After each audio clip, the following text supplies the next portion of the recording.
Assalamualaikum warahmatullahi wabarakatuh. Waalaikumsalam warahmatullahi. Kembali lagi di podcast Horor Raga Sukma. Kali ini MC-nya udah tidur. Payah. Lemah. Sudah tidak terbangunkan. Jadi sekarang bertiga aja, masih tetap formasinya sebetulnya. Ada saya Suwarta Kartika, ada dan komikus. No. Ya kali ini mungkin akan sedikit berbeda bahasanya. Jadi kemarin kan sempat bahas, sebenarnya menarik loh kemarin kan Jalu ya. Jalu itu dari kita melihat fenomena atau apa ya, fenomena mistis dari multi budaya dan multi agama. Satu ada yang Kristen, ada yang Hindu, ada yang dari arek Malang. Itu agama baru arek Malang. Satu lagi dari Bali. Nah, mungkin sekarang akan bahas fenomena yang menarik terkait dengan seperti judulnya, yaitu efek kelam ilmu hitam. Jeng. Kenapa bisa membahas kayak gini? Karena mungkin yang akan cerita saya dan Dedi ya. Ya. Jadi akan membahas kita fenomena yang jawab Indra karena Indra nggak cerita. Nyorak itu. Jadi cerita yang akan saya share, yang saya dan Dedi share ini mungkin berkaitan dengan efek kayak semacam efek kelam kalau kita tuh apa ya, ilmu hitam gitu, melakukan ilmu hitam macam-macam kan ya, ada buat pesugihan ya, ada buat ya pokoknya pengasihan biasanya kayak gitu. Terus efeknya apa? Tapi ini bukan kita yang ngalamin, melainkan kita kayak apa ya? Ya, teman. melihat saya experiencing langsung, Dedi juga langsung sebetulnya. Sebenarnya saya kenal orangnya. Nah, kenal. Nah, mungkin bisa mulai dari Dedi dulu. Assalamualaikum. Ceritanya ini tetangga saya sebenarnya. Beliau dikenal sebagai tukang pijit, dan waktu itu beliau udah tua, nenek-nenek. Semakin tua, prakteknya diterusin sama anaknya. Cuman ini ya nggak tahu sih kita umur orang berapa lama, tapi semakin tua dia semakin sakit. Ya sebelum sakit tuh sering kumpul sama tetangga-tetangga, termasuk ibu saya. Ibu saya sing paling wayu dhewe. Iya dong. Harus laki-laki. Ya, ibu saya tuh sering bercanda tuh sama orang-orang tua itu, dibercandain. Sama Mbak. Ya, Mbak Pice. Bercandanya tuh ya bercanda klinik gak jelas gitulah, padahal cuma bercanda sih. Kayak ibu sering bilang kayak, Mbah bagi dong ilmunya biar aku pintar mijet gitu. Terus si Mbah ini yang tukang pijet jawabannya, enggak lah, aku masih pengen hidup katanya. Aneh sih. Apa hubungannya? Iya, Mas bagi ilmu komiknya dong. Enggak lah, saya masih pengen hidup. ya ini benar dipakainya. Ini bener saya enggak lah. Enggak.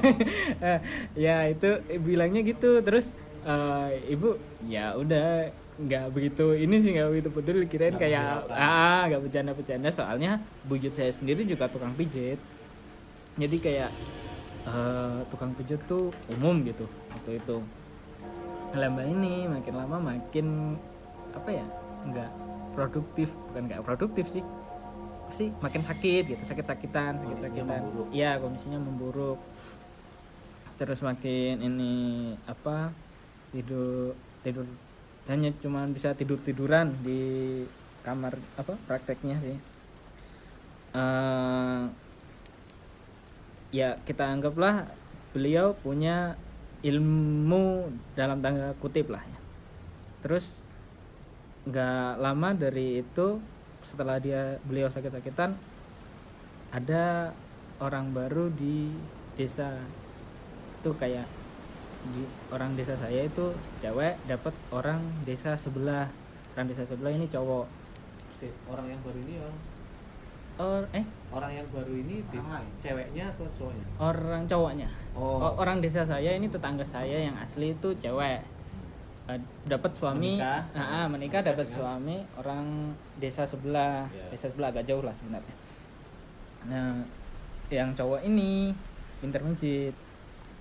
Random ya, ini nggak ada hubungannya ya? Iya, random. Nenek Mereka tadi nggak ada mereka nggak kenal sama sekali sebenarnya. Nggak lama sih itu mulai yang cowok ini mulai praktek mijit. Istilahnya dia kerjanya sebenarnya serabutan. Cuman kalau malam tuh sering dipanggil mijit orang-orang, termasuk saya dan bapak biasanya. Karena si mbah ini udah nggak sanggup mijit. Sebenarnya udah sakit-sakitan banget dan emang udah lama nggak praktek. Iya. Udah lama banget Jadi nggak memang praktek.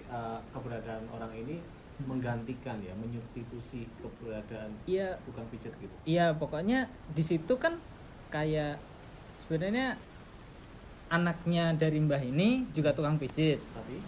Tapi ya kan pijit tuh cocok-cocokan. Ya. Saya nggak cocok sama ini. Anaknya.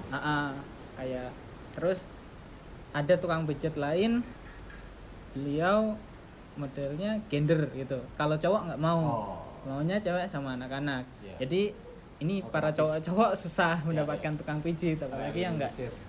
nggak cocok sama anaknya si mbah ini tadi. Ya. Nah, si bapak mas-mas ini yang orang baru di desa saya ini kayak solusi bagi para laki-laki. Kayak yang aneh dah. Iya. Tit. Solusi bagi para laki-laki yang pengen dipijit lah pokoknya. Salah lagi kayaknya. Ini pijit beneran ya? Iya, pijit beneran. Nggak ada plus-plusnya? Iya, nggak ada pedangnya pokoknya. Plus-plusnya lah. Terus. Oke, lanjut. Nah, setelah ada beliau ini nggak lama setelah menikah si ini nggak sih, pokoknya setelah beliau si mas-mas ini sering praktek di desa, tiba-tiba malamnya diceritain kalau mas ini dimimpiin ketemu sama mbah-mbah yang tukang pijit ini tadi. Ya, yang udah cuman tinggal sakit-sakitan berbaring aja di ranjang lah. Mimpiin sama itu, nggak tahu gimana, nggak tahu apa yang diomongin dalam mimpi, tapi intinya mereka salaman dalam mimpi itu. Mereka salaman. Nah, setelah salaman itu besoknya mbah ini nggak ada, meninggal. Lah entah bagaimana itu, ya ini kasaran imajinasi saya yang super liar mungkin ya, mungkin ilmunya udah pindah seperti itu, ditransfer dengan tanda akad bersalaman tadi. Itu yang dibilang orang-orang juga sih, tapi nggak tahu. Orang-orang semua punya pemikiran sama ya? Iya, kebanyakan dengan diperkuat dengan asumsi pertanyaan ibu saya yang dijawab dengan enggak lah, aku masih mau hidup. Berarti bisa dibilang mungkin kita hanya menebak ya. Bisa dibilang mungkin mbak ini memperoleh ilmu mijitnya dengan cara pengasihan berarti. Kemungkinan dulu emang ini sih, emang hal semacam itu lazim banget, banyak banget dilakukan. Bahkan buyut saya sendiri punya mungkin pengasihan, namanya mungkin ilmu ketek putih. Iya, ilmu ketek putih, Anoman kan ketek putih. Coba mungkin kalau misal kalian tanya ke orang-orang tua, mungkin yang masih paham soal ini mungkin tahu ketek putih itu ilmu penyembuhan sebenarnya. Oke. Gila. Nah, healer. Wah, gila. Ada namanya cuy. Nah, itu saya dulu sering dipijit kaki. Kalau anak desa dulu pasti main bola sebelum maghrib. Iya, benar. Main bola.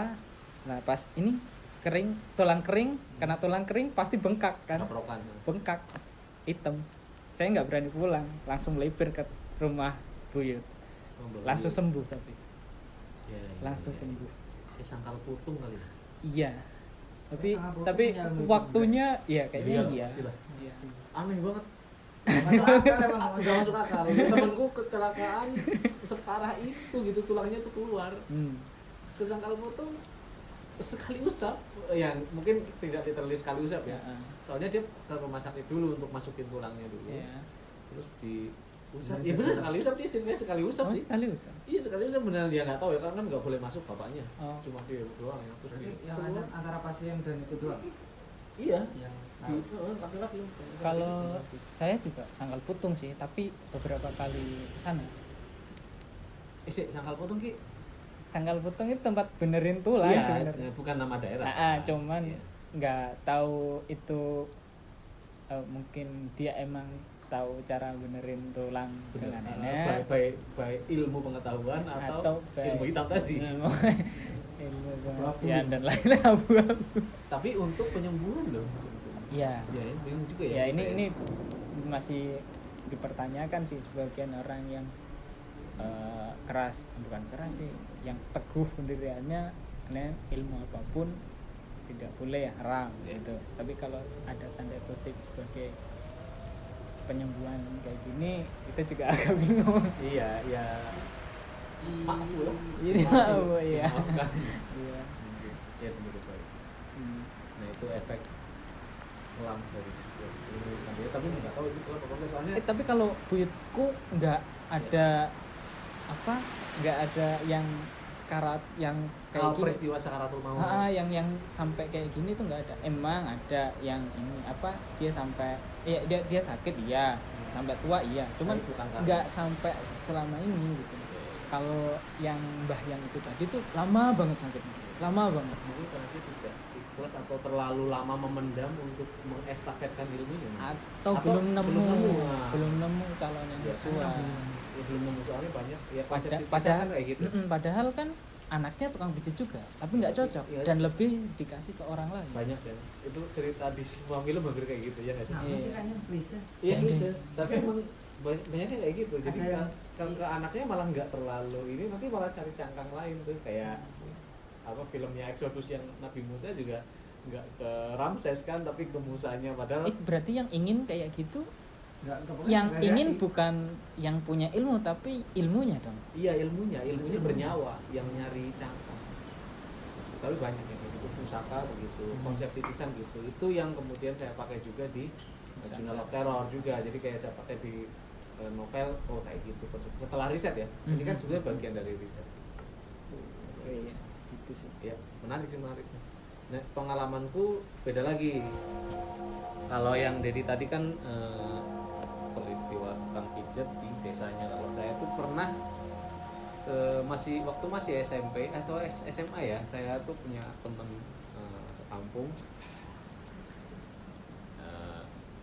Masih beda kampung, agak beda sih. Jadi kami tuh sering main bareng. Nah suatu ketika saya pernah diajakin dia nganter barang dagangan ibunya di pasar, bareng-bareng berdua gitu.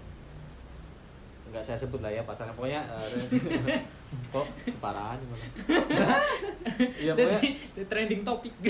tapi kita beneran dicari, soalnya beneran ini cerita amazing. Saya tuh nggak hampir terkesima gitu, nggak kepikiran karena selama ini kalau cerita ilmu hitam pasti ya kan Iya. santet lah apalah, ini kok nah ini menarik ini, nanti saya kasih tahu. Jadi suatu ketika saya sama teman saya berangkat nganterin barang dagangan ke pasar. Nah sampai di pasar lapar kan, nah, terus si ibunya teman saya ini nyuruh sana beli makanan aja dulu gitu. Waktu itu beli di pasarnya rame, pasar khas desa. Nah, akhirnya saya sama teman saya disuruh ke sebuah tempat makan kayak semacam warteg kali ya. Tapi di dalam pasar, jadi ramai gitu. Pas nyampe sana itu saya langsung kaget karena yang dagang itu ibu-ibu tapi tampangnya kelaki-lakian. Gimana ya cara mendeskripsikannya ya? Yang di dalam warung itu ibu-ibu, mukanya ibu-ibu bener, orangnya ibu-ibu. Gesturnya ibu-ibu. Itu ibu-ibu ada buah dadanya, gemuk gempal gitu. Cuma rambutnya panjang. Tapi saya ngeliat itu bapak mukanya laki-laki. Nah di sebelahnya persis itu suaminya, dipanggilnya Kang, soalnya Kang ini. Nah bapak itu waktu itu posisinya dia itu pakai kemeja tapi dibuka kancingnya tuh sampai ke dada. Saya nggak nyebut bencong ya, tapi gayanya bukan benyong malah perempuan kayaknya. Jadi dia tuh Feminim, nyender feminim. feminim banget, punya kumis, pakai kalung, pakai cincin, pakai gelang. Terus nyandarnya tuh kayak nyandar ibu-ibu nyandar ke apa sih meja gitu loh. Iya.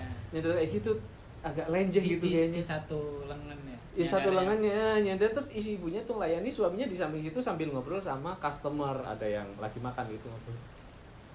Waktu melihat penampilan secara visual aja saya udah ada yang aneh di kayaknya gitu. Saya sempat rusik ketika mereka bersuara, saya langsung terguncang gitu. Si ibu-ibu kan langsung armangan opo kayak gitu suaranya.